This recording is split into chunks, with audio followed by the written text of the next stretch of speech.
माझ्या सर्व मराठी बांधवांना जय महाराष्ट्र.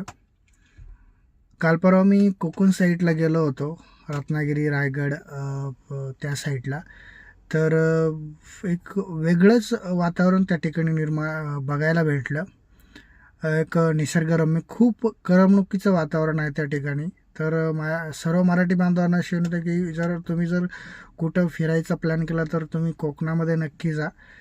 एक महाराष्ट्राला खरंच अभिमान बाळगावा असं एक निसर्गरम्य ठिकाण आपल्या कोकण साईट हे आपल्याला महाराष्ट्राला मिळालेलं आहे.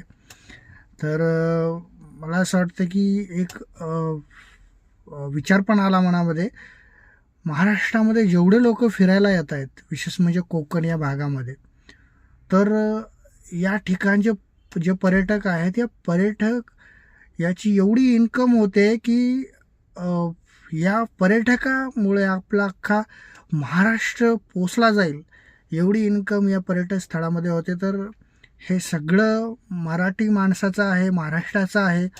यामध्ये देखील बाहेरची जे लोक आहेत ते येऊन अतिक्रमण करतायत, स्वतःचा धंदा निर्माण करतायत, स्वतःचं अस्तित्व निर्माण करतात या ठिकाणी. तर याचा जो फायदा आहे मित्रांनो, हे बाहेरचे लोक घेण्यापेक्षा आपण मराठी माणसाने पूर्णपणे घेतला पाहिजे. तुम्ही या ठिकाणी या, उद्योगधंदा स्वतःचा विकसित करा, यातून तुम्हाला जास्त पैसे येतील. आणि विशेष म्हणजे बाहेरचे जे लोक येत आहेत या ठिकाणी फिरायला, पर्यटक आपण त्यांना म्हणू, तर तुमचा व्यवसाय या ठिकाणी जास्त प्रमाणात विकसित होईल, जास्त प्रमाणात तुम्ही या ठिकाणी येऊन पैसे कमवताल.